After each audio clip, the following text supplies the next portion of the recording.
دین و دنیا چینل کی جانب سے آپ سب کو خوش آمدید۔ اگر آپ نے ابھی تک ہمارا چینل سبسکرائب نہیں کیا تو ابھی سبسکرائب کر لیں اور گھنٹی کے بٹن کو دبا دیں تاکہ ہر نئی آنے والی ویڈیو آپ تک پہنچتی رہے۔ ہر ویڈیو دوستوں کو شیئر ضرور کیجیے تاکہ ہمارا پیغام ان تک پہنچ جائے اور اس کار خیر میں آپ کا حصہ بھی بڑھ جائے۔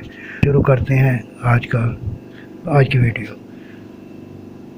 پارہ چہارم سورہ آل عمران رکوع 10۔ فرمایا قربانی عزیز ترین چیز کی ہونی چاہیے۔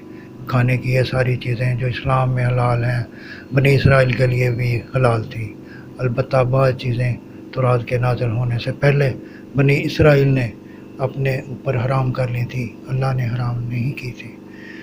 اللہ کی طرف جھوٹ منسوب کرنے والا ظالم ہے۔ فرمایا کہو تم ابراہیم علیہ السلام کی اتباع کرو، وہ شرک کرنے والے نہ تھے۔ فرمایا اولین عبادت گاہ خانہ کعبہ ہے، اس میں کھلی نشانیاں ہیں جیسے مقام ابراہیم۔ فرمایا خانہ کعبہ کا حج لوگوں پر اللہ کا حق ہے۔ اہل کتاب کا کہا نہ مانو، یہ تمہیں گمراہ کر دیں گے۔ مسلمان ایمان لانے کے بعد کفر نہیں کر سکتا جب ان میں اللہ کا عظیم پیغمبر موجود ہے، جس نے مضبوطی کے ساتھ دین الہی پا لیا، اس نے راہ ہدایت پا لی۔